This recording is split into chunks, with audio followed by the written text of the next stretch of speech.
Do you need any water? No? You're okay for water? Okay, good. Right. Okay, hot mics, guys.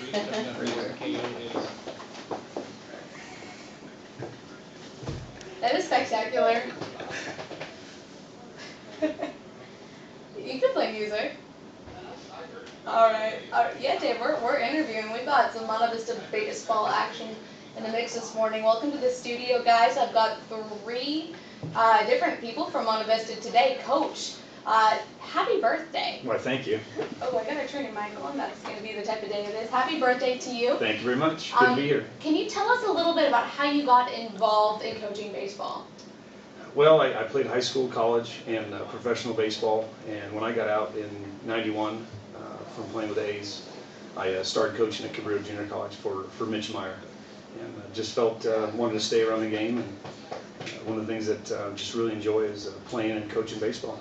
Now, is high school hard or easy to coach? It can be difficult because a lot of times there's a ton of things that we have to teach kids when they come into our program as a freshman, but it gets easy after that, and especially with some of the players that we have, it's pretty easy. Now, you brought two players with you today. You've got Zander Fischer-Tellez, a pitcher and a right fielder, and you've got Nelson Pyle, who was a pitcher and a first baseman. Tell us a little bit about these guys. Well, they've been in our program for 4 years. They've started since their sophomore year. They're just quality kids, guys that do a great job on the field. They practice hard.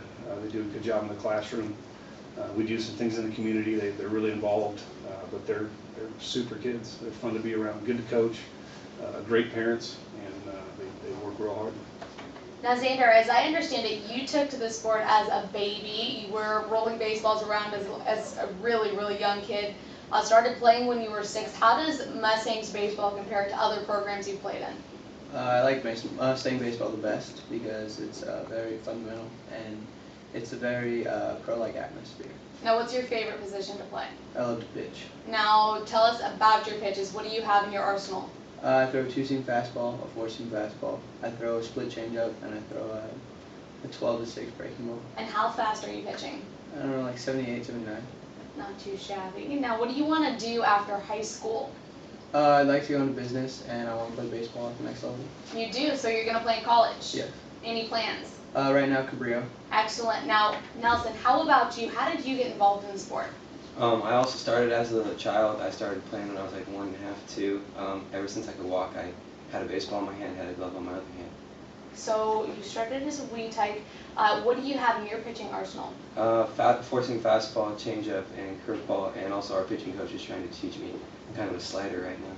How fast are you pitching? Around 78 to 80. Favorite player in the MLB? Mark Teixeira. Why? Because he's a first baseman, and he also is a Christian, and so he kind of resembles what I want to be. And how does faith play into what you do as an athlete and as a sports player? Being at Monte Vista Christian, we can always incorporate God into our atmosphere, and I think that really helps us draw closer as a team because we can have God and play baseball and do things that we love, and so it's all great. How about you, Zander? How does faith affect you as an athlete and as a student? It plays a big part in our in everyday sports. We pray a lot, which I like. I don't know, it calms your nerves. It definitely gives you something greater to hold. Like, it's not all about baseball. There's definitely a God. And we have our 5 fundamental rules. It's like God, family, baseball.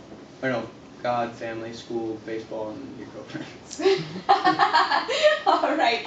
And Coach, how about you? How does faith affect your coaching style? Well, definitely for me, this is my ministry, and it's a much different perspective. It is important to teach our guys how to play baseball, but at the same time, we definitely challenge our players to examine their faith, to look at where they're at, just in the bigger scheme of things.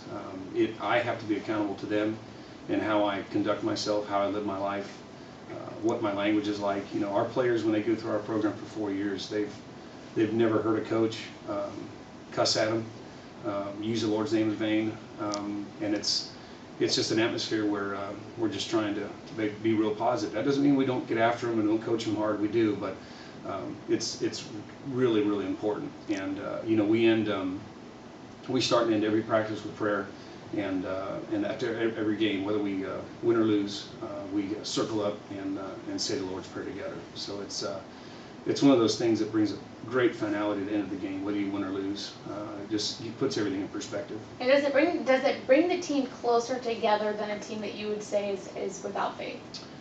Most definitely, because it just gives you hope, and it gives you a great perspective.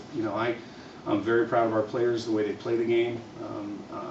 But I think, and we've told them all the time, the proudest that I'm ever of them during the season is we go to church together as a team once a year over at Twin Lakes, and boy, it's just a great experience to worship together and to see them together as a team and to listen to them sing. I mean, it's a great experience.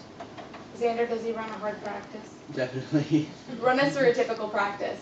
We get there in 7th period because we have 7th period athletics, and we warm up, do our dynamic, and then we'll either hit in the cage, or we'll do 2-bat, fungo, or we'll take some grounders, or we'll be individual period, and then after that, we'll do like 2 bases for home and second, and we'll practice hitting a double and scoring each other, and then we'll do in and out. We'll do a modified in and out probably, or a longer one depending on the time schedule, and then we take some BP and we do a lot of BP, and it's fun though. And then we also have our stations, so one group will be in the stations and one will be on the field batting live, and then we have a third station down our right field line, so we can have our frosh in that, and then we have our JV in the actual hitting stations, and then varsity can be on the field. So we're always doing something at practice. Nelson, what are you doing after high school? I plan to go to Cal Lutheran University to play baseball. And what are you going to study? Business. What's your GPA right now? 4.1. I like that. Xander? My GPA is probably a 3.0. Very good, guys. I like to hear that a lot. Now, Nelson, tell us a little bit about your philosophy when it comes to being an athlete and being a good student. I try to work hard in everything I do. I think our coaches and our teachers model that for us. They're really good at getting on us if we don't turn something in, if we're not working hard. And so I think hard work is like the biggest factor when it comes to both schoolwork and baseball. Who's your favorite team to face off with? Probably Monterey, because they're our biggest challenge and kind of our biggest rivals, or Christopher, one of those two. How about you, Xander? I'd agree with Nelson, probably Monterey or Christopher. Coach, how's the season going so far? How do you feel about how the guys are doing? We're facing some new challenges this year because we are playing in an A-League. We're playing against schools that are much bigger than us, but it's all relative in baseball. Baseball, you're not tackling anybody. You're not trying to post up and dunk on somebody. It's a very cerebral sport. It's hand-eye coordination. I mean, it's a sport where you have to be able to control yourself mentally. And I personally think the best is yet to come for us in this season. We always preach, this program's gone to the playoffs 6 years in a row. We're trying to go to the playoffs for 7 years in a row. We're just trying to preach to finish strong. This is when we want to be playing the best at this time of the season. So it's been a little bit of a roller coaster, but the guys they're playing hard. They're showing up. They want to practice, and they give themselves a chance to play and to win a game. And if we want to come watch a game, when is the next game for you guys? We play at home today at 4 o'clock against Monterey, and then we're at home tomorrow against Hollister at 4 o'clock, and it's actually our teacher appreciation game. And it's a pretty cool experience. Every player chooses one teacher that they appreciate the most. We get them a T-shirt. They don't know who picks them, so they don't find out until they get there.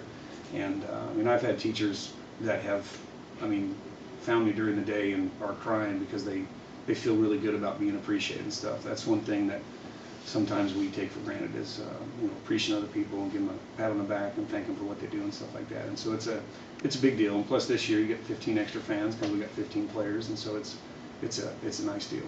Well, that right there is why I love Monte Vista Christian. Great students, great teachers, great coaches. Thank you guys for your time this morning. Coming up next, NBA playoffs are set. Golden State's locked into the 6th seed in the West. The Santa Cruz Warriors are into round 2 of their playoff series. Bay Area baseball's in the mix. A's have 2 sweeps of the Astros already.